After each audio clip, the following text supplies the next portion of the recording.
네, 안녕하세요. 한국상담심리학회 홍보위원 유지은입니다. 오늘 전문가 인터뷰에서는 연애 중독에 대한 이야기를 나눠보려고 합니다. 내마음상담소에서도 사연을 받을 때 연애 관계에 있어서 의를 자처하게 된다던가 좋아하는 마음이 없는데도 계속 연애 관계를 이어간다는 이야기를 들려주신 적이 있는데요. 오늘 이런 부분에 대해서 전문가와 함께 깊이 이야기를 나눠보고자 합니다.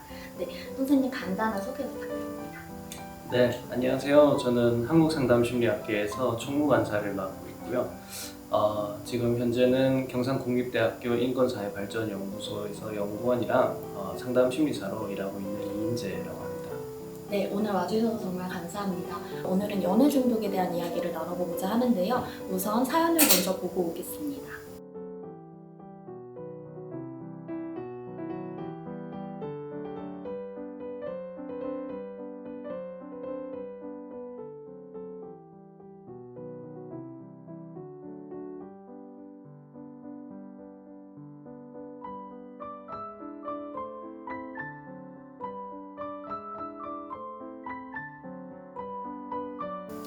네, 사연과 같이 연애를 함에 있어서 홀로인 관계를 좀 견디기 힘들어하고 연애를 계속 지속하고자 노력하시는 분들을 저도 주변에서 본 적이 있고 실제로 성인 상담 때 이런 부분을 주호소로 말씀하시는 분들이 꽤 있는데요. 특정 지을 수는 없겠지만 이런 분들의 공통점이랄까 특징이라고 할 만한 것이 있을까요? 네, 사실 이런 분들을 관계 중독이라고 이야기를 하는데요. 관계 중독이란 정의가 좀 학자분들마다 다양하게 있긴 하지만 간단하게 설명드리자면은 자신에게 손상이 되는 관계임에도 불구하고 과도하게 몰입해서 이것을 끊어내지 못하고 지속적으로 유지해 나가는 이런 모습들을 나타내는 것이 큰 특징이라고 볼 수 있겠습니다. 그러면 관계를 끊어내지 못하는 지점에서 여러 가지 어려움이 있을 거라고 예상이 되는데 이런 분들이 실제 상황에서 좀 겪을 수 있는 관계의 어려움은 어떤 게 있을까요? 기본적으로 가장 중요한 거는 온전한 자신의 삶을 살아가기가 어렵다는 점인데요. 사실 우리가 삶에서 중요한 부분들이 참 많잖아요. 직장이 있다면은 직장에서 일을 하는 것도 중요한 부분이고, 취미나 영성이 있다면은 그런 부분도 중요한 부분이고, 뿐만 아니라 이 관계까지도 모두 다 중요한 부분인데, 그러한 부분들에 가야 될 에너지들을 전부 올인한다고 해야 될까요? 어떤 특정한 관계 혹은 특정한 관계의 경험 그쪽으로 자신의 모든 에너지들을 올인하다 보니까 아무래도 삶에서 많은 부분들이 삐걱거릴 수밖에 없겠죠. 기본적으로는 시간적으로도 금전적으로도 여러 가지 측면에서 내가 관계를 생각하고 관계에 에너지를 쏟느라고 정작 출근해야 될 시간을 놓치거나 혹은 출근을 해서도 내가 제대로 일에 집중하지 못하고 학업에도 내가 매진하지 못하고 그러면서 점점 자신한테 있어서 손상들이 계속 쌓이게 되는데 근데 그럼에도 불구하고 지금 추구하고 있는 이 관계 경험을 끊기가 어려운 거죠. 그런 분들이 그렇게 관계를 계속 형성하시는 원인이라고 하면 어떤 게 있을까요? 이분들의 어떤 주요한 원인이라고 한다면은 제가 연구를 진행해 봤을 때 크게 세 가지로 나눠지는데요. 결핍된 아동기 경험, 자기 개념, 정서적 고통 이렇게 세 가지로 나눠지게 됩니다. 먼저 첫 번째로 결핍된 아동기 경험 같은 경우에는 태어나서 원가족, 특히 부모님 혹은 주 양육자에게 사랑받고 인정받고 이렇게 지지받고 싶은 마음들이 큰데 그게 잘 되지 않는다는 거죠. 그게 안 되니까 점점 더 나라는 존재를 어떻게 확인받고 인정받을 기회가 줄어들고 그러면은 어떻게 대체를 찾아야 되잖아요.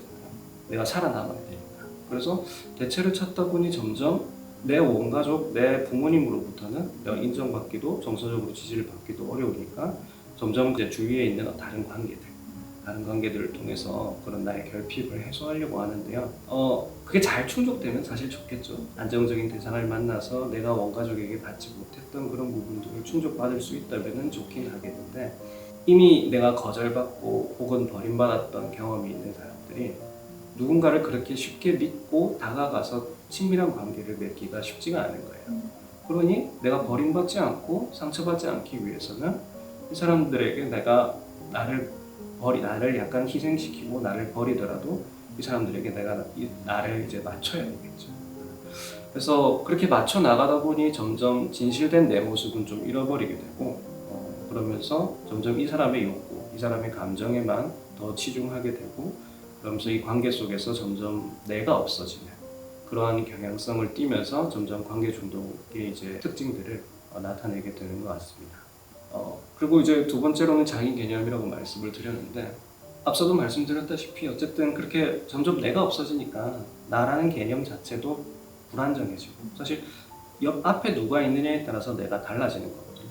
그러니까 내가 달라지니까 내가 거기서 진짜 내가 원하는 게 뭔지, 내가 느끼는 게 뭔지 이런 것들을 생각해 보거나 표현해 볼 기회도 점점 없어지고 그러다 보니 나라는 존재를 정말 있는 그대로 이렇게 나타내면서 살아가기가 어렵게 되겠죠.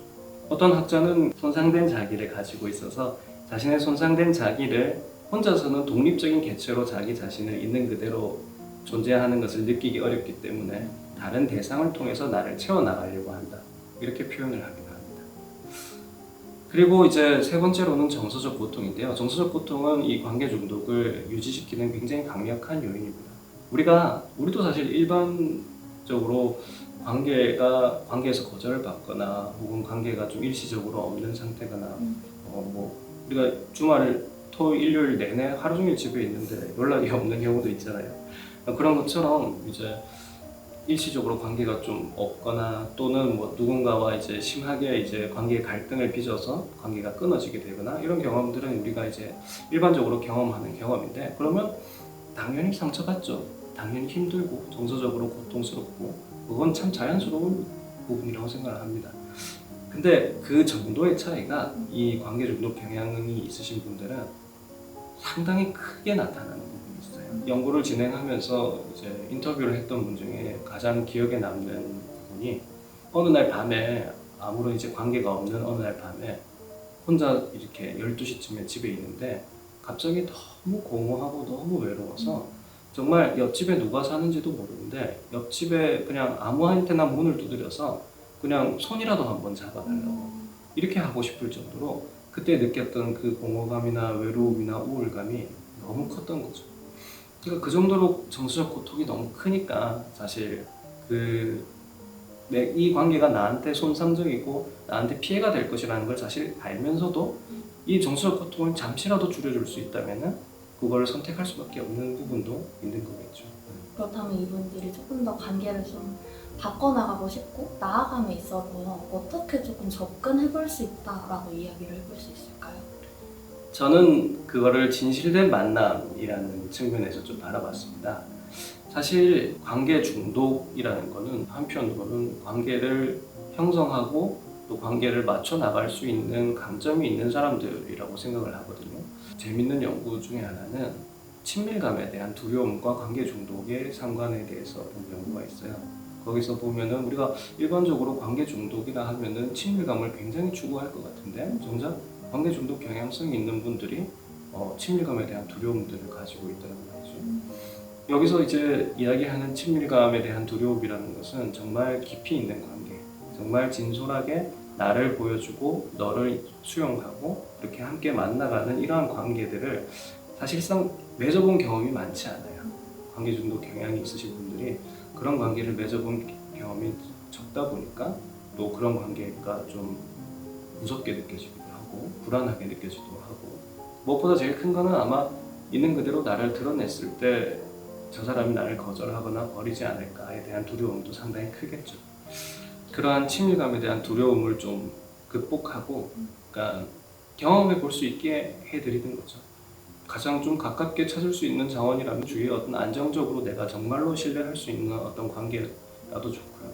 그런 관계 속에서 조금씩 자신을 드러내보는 연습을 해보는 거죠.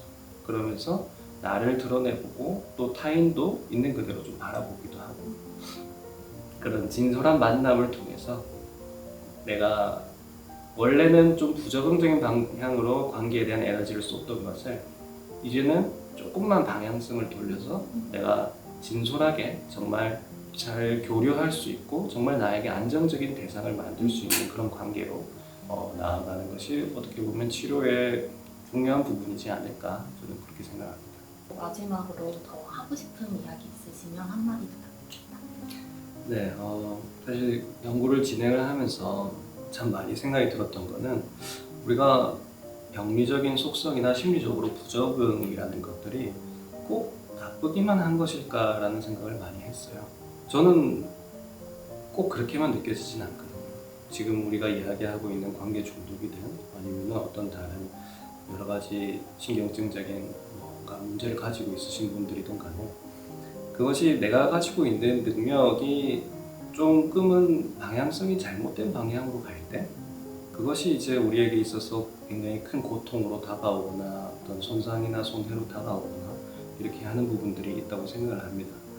그래서 뭔가 지금 어떤 심리적인 고통이나 부정을 경험하고 계신 분들이 있다면은 그것이 사실은 나의 어떤 강점이나 능력에서부터 기인할 수 있다는 것을 이야기를 해보고 싶어요.